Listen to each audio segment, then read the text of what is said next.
Non mais c'est pas vrai ça, vous déconnez. Les gars, j'ai demandé de l'eau verte, j'ai pas demandé de l'eau transparente. Mais c'est pas vrai ça, j'ai demandé de l'eau verte. Qu'est-ce que tu veux que je fasse avec ça moi?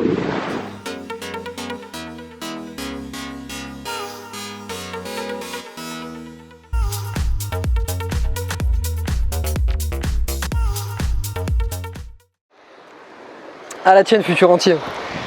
C'est un plaisir de te retrouver ici sur l'île de Palawan aux Philippines. Donc tu m'en veux pas, un vidéo extérieur, j'ai le soleil qui est juste en pleine face. J'ai préparé les lunettes au cas où j'arrive plus à tenir. Donc je suis super content de te retrouver ici pour te faire découvrir déjà cette magnifique île de Palawan, mais aussi pour t'expliquer pas mal de choses super intéressantes sur le crédit, tu vas voir. Tu m'en veux pas, je mets les lunettes, là je suis en train de craquer.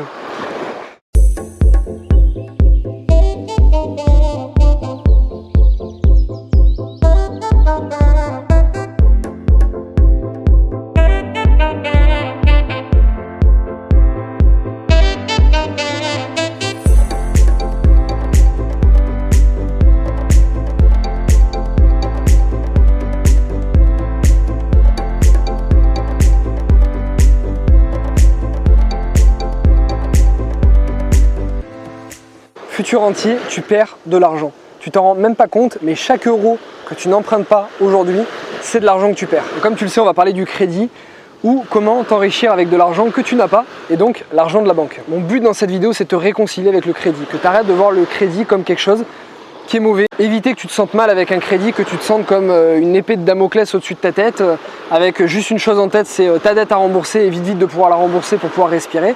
Je veux que tu te réconcilies et que tu redeviennes pote avec le crédit. Et tu vas voir qu'avec tout ce que je vais te dire, une fois fini la vidéo, à mon avis, tu vas courir chez ton banquier pour faire un crédit immédiatement. Tu sais, si les personnes les plus riches de ce monde utilisent le crédit sans arrêt, c'est qu'il y a une raison. Les millionnaires, les multimillionnaires, même des gens qui ont des milliards, utilisent encore le crédit. Pour la simple et bonne raison qu'en fait, ça décuple leur force. Plus ils utilisent le crédit, plus ils peuvent gagner du temps, et plus ils gagnent du temps, plus ils peuvent s'enrichir très rapidement. Voilà pourquoi des fois j'ai des personnes qui me disent bon bah une fois que j'aurai fait quelques bonnes affaires et que j'aurai un peu d'argent de côté, bah, j'aurai plus besoin d'utiliser le crédit, je pourrai acheter cash. Surtout pas, au contraire, quand tu commences à t'enrichir, à avoir pas mal d'argent, fais encore plus de crédit parce que la banque va pouvoir t'en donner encore plus. Si elle t'en donne encore plus, tu vas pouvoir t'enrichir encore plus, c'est mécanique. Donc déjà quelque chose que tu as à savoir sur le crédit. Aujourd'hui tu sais que quand tu vas à la banque, tu as deux types d'intérêts. Premier type d'intérêt, les intérêts que tu vas donner à la banque. Si tu fais un crédit, forcément tu vas lui donner des intérêts, c'est de l'argent que tu vas perdre. Deuxième type d'intérêt, les intérêts que tu vas récupérer sur un placement. Si toi tu places de l'argent à la banque, elle va te rendre ton argent avec des intérêts. Première chose à savoir, ces deux types d'intérêts ne sont pas du tout les mêmes. En fait, ils sont vraiment calculés de deux manières différentes. Imaginons que tu te poses la question d'acheter ton appartement cash. Imaginons que tu as 100 000 euros de côté, tu vas acheter ton appartement qui coûte 100 000 euros cash. Oui, tu veux l'acheter cash parce que tu as discuté avec ton garagiste et puis tu as dit que c'était intéressant d'acheter cash. Puis c'est marrant parce que le fleuriste aussi t'a dit exactement la même chose. Puis même ton coiffeur, il t'a dit non, mais il faut surtout pas donner d'argent à la banque.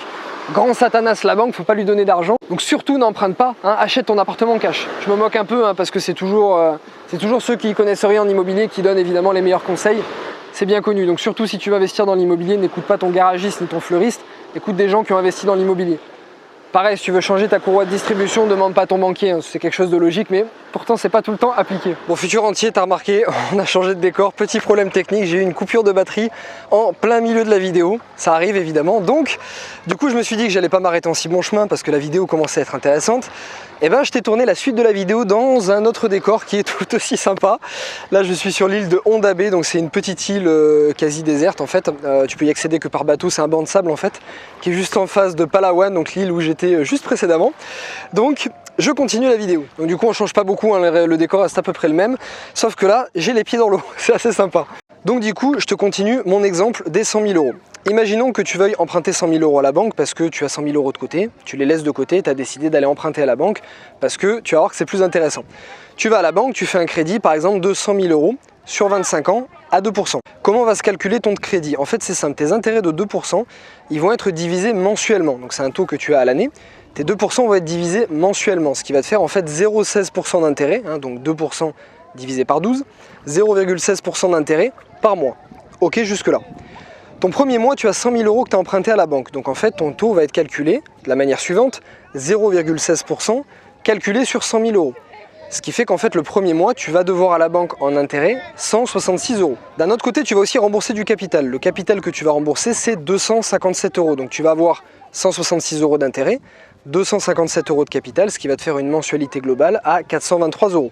Ce qui va se passer ensuite, c'est que le deuxième mois, tu vas toujours avoir 0,16% d'intérêt qui vont être appliqués, mais ce coup-ci, sur le capital restant dû, c'est-à-dire plus sur les 100 000 euros, mais sur les 100 000 euros, moins les 257 euros de capital que tu as déjà remboursé le mois d'avant. Donc là, tu vas peut-être avoir environ 165 euros d'intérêt. Troisième mois, exactement pareil, tes 0,16% vont s'appliquer sur le capital restant dû, etc., etc. Et c'est pour ça qu'en fait, plus tu avances dans ton crédit, moins tu vas payer d'intérêt, parce que tes 0,16% qui s'appliquent chaque mois, s'appliquent sur un capital qui est réduit de plus en plus. Donc chaque mois, en avançant dans ton crédit, dans ta mensualité, tu vas payer de plus en plus de capital, de moins en moins d'intérêt. Donc tes intérêts vont se calculer sur une partie de plus en plus faible, etc., etc. Donc plus tu avances dans ton crédit, moins tu vas payer d'intérêt. C'est pour ça que je trouve ça complètement ridicule des personnes qui veulent solder leur crédit après 10 ans ou 15 ans, parce qu'il faut que tu saches qu'après 10 ans ou 15 ans de crédit, tu ne payes quasiment plus d'intérêt. Peut-être les 3/4 ou les 80% d'intérêt de ton crédit, tu les as déjà payés. Donc c'est complètement dommage de rembourser ton crédit à ce moment-là, parce que tu as de l'argent qui ne te coûte absolument plus rien, il t'a déjà coûté. Donc si tu le rembourses, tu te sacrifies d'un effet de levier que tu aurais pu utiliser pour acheter d'autres affaires. Bref, petite parenthèse, donc si tu as 10 ans ou 15 ans de crédit, sauf un cas sur 100 peut-être, si vraiment il y a quelque chose de stratégique à jouer, dans la majorité des cas, ne rembourse surtout pas ton crédit, c'est une erreur, tu as de l'argent que tu as et qui te coûte pas cher, qui va te servir d'aller pouvoir rebondir sur encore plein d'autres affaires. Donc là, sur notre cas où tu as emprunté 100 000 euros, au bout de 25 ans, un crédit à 2%, il va te coûter 27 160 euros. Ok, donc au total, le coût total de ton crédit, tu auras versé plus de 27 000 euros à la banque en intérêt, donc totalement perdu. Je parle hors assurance, l'assurance suivant ton âge, si tu as par exemple à peu près 30 ans, ça va te coûter entre 9 et 10 000 euros sur toute la durée. Mais là, je te parle vraiment hors assurance. Donc on est d'accord, tu as emprunté 100 000 euros, ça t'a coûté 27 000 euros, complètement perdu. Imaginons que d'un autre côté, les 100 000 euros que tu as décidé de garder, que tu as décidé de ne pas injecter dans ton appartement, imaginons que tu les places sur quelque chose de très basique, une assurance vie la plus classique, la plus nulle possible, dans la plus nulle des banques. Elle va te rapporter à peu près 2%. Donc on est d'accord, ton crédit te coûte 2, ton placement te coûte 2. Là, ce qui est magique, et attention, accroche-toi bien, c'est comment vont être calculés ces intérêts dans ton placement. La grosse différence, c'est que même si c'est aussi 2%, comme ton emprunt, les 2% vont être calculés totalement différemment. Ils vont être calculés par ce qu'on appelle les intérêts composés. Tu vas voir que c'est absolument magique, les intérêts composés. Comment ça fonctionne? Tu places 100 000 euros sur ton contrat, okay, sur ton placement. La première année, tu as 2%. Donc en fin d'année, tu te retrouves avec 102 000 euros. L'année d'après, tes 2% vont s'appliquer sur 102 000 et non plus sur 100 000. Donc l'année 3, tu vas avoir 104 400 euros. Et puis ensuite, tes 2% vont s'appliquer sur 104 400, non plus sur 100 000. Donc tu vas avoir un petit peu plus, etc., etc. Ce qui fait qu'au bout de plusieurs années, ton capital va grossir de manière exponentielle, donc comme ça. Pourquoi? Parce qu'à chaque fois, c'est des intérêts composés qui sont réinvestis et qui sont réinvestis, donc ton capital va grossir beaucoup plus vite. Je te refais donc la deuxième simulation. Imagine que tu places 100 000 euros sur 25 ans à 2%. Donc imaginons les mêmes conditions que ton emprunt. Ce qui va se passer au bout de 25 ans, c'est que ton placement, il ne va pas te rapporter 27 000 euros comme te coûte ton crédit, il va te rapporter plus de 64 000 euros. Plus de 64 000 euros, c'est absolument énorme. Pourquoi une telle différence? Tout simplement parce que le taux d'emprunt, comme tu l'as vu tout à l'heure, ne se calcule pas de la même manière que le taux de placement. Il est beaucoup plus avantageux, le taux de placement. Donc en fait, tu as gagné 37 000 euros, à peu près 37 000 euros, en 25 ans, en faisant rien du tout. En faisant absolument rien, juste en laissant travailler ton argent, juste en ayant agi intelligemment, on a eu la bonne connaissance au bon moment, tu vois, juste ce petit truc peut te faire gagner au minimum 37 000 euros pendant toute la durée de ton crédit. Ce qui est génial, 37 000 euros sur 25 ans, ça fait plus de 1 000 euros par an, ça fait entre 80 et 100 euros par mois. Je pense que si je te donnais entre 80 et 100 euros par mois aujourd'hui, tu les prendrais assez facilement, d'autant plus sans rien faire. Donc ça, c'est déjà le premier point. Non seulement tu as gagné plus de 37 000 euros sans rien faire, ça c'est excellent, mais le truc qui est encore de plus magique là-dedans, c'est que le fait de garder tes 100 000 euros de côté, en fait, tu vas être beaucoup plus séduisant pour la banque, tu vas être beaucoup plus sexy comme j'appelle. Pourquoi? Parce que la banque, elle va te prêter beaucoup plus facilement de l'argent si tu as déjà de l'épargne de côté, plutôt que si tu as un appartement cash. Si on prend l'exemple appartement cash qui a été payé par 100 000 euros, 0 de côté, un appartement à crédit avec 100 000 euros de côté. La banque, ce qui l'intéresse, c'est l'argent que tu vas pouvoir placer chez elle. L'argent que tu vas pouvoir placer et les assurances que tu vas pouvoir faire. Le reste, dis-toi que ça ne lui rapporte pas d'argent. Au contraire, ça peut lui en coûter. Donc, si tu n'as pas d'épargne, tu n'es pas sexy auprès de la banque. Tu ne lui donnes pas envie de te prêter. Alors que si tu as 100 000 euros de côté, elle va peut-être pouvoir te prêter sur d'autres projets auxquels elle ne serait pas allée forcément si tu n'avais pas eu ces 100 000 euros de côté. Donc non seulement tu gagnes 37 000 euros à rien faire, en plus tu te gardes la capacité de sauter sur d'autres bonnes affaires, d'avoir d'autres projets financés par la banque parce que tu es plus séduisant pour elle, donc elle va peut-être pouvoir te prêter un petit peu plus. Et le troisième point qui est vraiment génial là-dedans, tu en as des centaines, des avantages sur le crédit, mais là je t'en ai pris un troisième. Ce qui est excellent, c'est que tu vas mettre ta famille beaucoup plus en sécurité.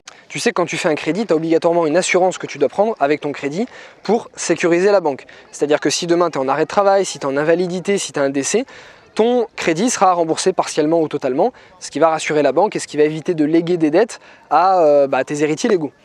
Donc si tu souscris un crédit, tu as une assurance à l'intérieur. Donc on reprend nos deux cas. Premier cas, tu as écouté ton garagiste, tu as acheté ton appartement cash, ok? Tu as mis 100 000 € dans ton appartement, il t'arrive quelque chose, tu décèdes, qu'est-ce qui se passe? Ton appartement va être légué à tes bénéficiaires, à tes héritiers légaux, donc ils vont avoir un patrimoine de 100 000 €, un seul appartement. Ok. Maintenant le deuxième cas, tu as été plus intelligent, tu as fait ton crédit, tu as gardé tes 100 000 € de côté. Ce qui se passe en cas de décès, c'est que ton assurance va rembourser le crédit de ton bien. Donc tes héritiers ne vont pas recevoir un bien à 100 000 €, ils vont recevoir un bien à 100 000 € entièrement payé, plus 100 000 € sur ton compte bancaire. Donc en fait, ils vont se retrouver avec un capital de 200 000 €. Donc en fait, en faisant un crédit, ta famille va recevoir 2 fois plus d'argent. C'est pour ça quand j'ai des personnes aujourd'hui dans mes formations ou que je rencontre qui me disent « Ouais mais je peux pas faire de crédit parce que j'ai une famille, j'ai des enfants et je veux pas qu'ils aient des dettes et tout ça. » Mais au contraire, si tu as une famille et si tu as des enfants, raison de plus pour faire un crédit. Je mets des pincettes, un crédit bien utilisé sur des bonnes affaires, pas un crédit à acheter des bagnoles neuves, qu'on soit d'accord. Mais au contraire, si tu as une famille, fais un crédit. Pourquoi? Parce que tu vas les mettre beaucoup plus en sécurité si t'arrive quelque chose. Dans mon cas, depuis que j'ai commencé à faire des crédits et que je commence à en avoir pas mal maintenant, je me sens beaucoup plus en sécurité, beaucoup plus serein, déjà pour moi et puis pour ma famille s'il arrive quelque chose, qu'avant lorsque je n'avais pas de crédit. Donc voilà, vraiment important que tu retiennes ces 3 points qui sont super importants. Il y en a vraiment beaucoup d'autres, hein. Comme je t'ai dit, il y en a beaucoup d'autres, mais bon, dans la vidéo, je peux pas non plus t'en dire 50, sinon ça ferait des vidéos à rallonge. Donc, futur entier, j'espère que tu as aimé cette vidéo comme d'habitude avec un cadre magnifique. Tu m'en veux pas, je suis vraiment désolé d'avoir mis les lunettes, il doit être 11h30. Quasiment midi même, j'ai le soleil qui est en pleine face, je peux pas faire autrement, mais voilà, je voulais te faire profiter d'un décor magnifique, malgré que j'ai les lunettes, qui fait 30 degrés, que je suis en train de transpirer, que je suis à 2 doigts de te faire la vidéo en maillot, mais en tout cas j'espère que tu as apprécié. Donc futur entier, comme d'habitude, mets un like sur cette vidéo, parce que moi ça va me motiver à t'en faire encore plein d'autres. Et écris-moi en commentaire qu'est-ce que tu as pensé de ce que je t'expliquais. Est-ce que du coup tu vas voir le crédit différemment? Est-ce que tu vas être un petit peu plus serein avec un crédit? Est-ce que ça va te donner peut-être envie d'acheter de l'immobilier et te réconcilier avec le crédit? Et avant de quitter cette vidéo, abonne-toi à ma chaîne YouTube. Tu trouveras le lien juste ici dans la description. Viens rejoindre cette magnifique famille de futurs entiers qui grossit de jour en jour. Profite de toutes mes vidéos conseils. Je te fais à chaque fois des vidéos tant qu'à faire dans un décor magnifique pendant ce tour du monde, et je t'explique à chaque fois énormément de choses, je te donne plein de bonnes astuces sur le crédit, la fiscalité, pour pouvoir améliorer tes investissements. Donc futur entier, comme d'habitude, je vais te souhaiter une excellente journée avec une grosse patate, une grosse motivation, et je te tourne très prochainement encore plein d'autres vidéos en te faisant profiter des images du tour du monde. Salut, à bientôt.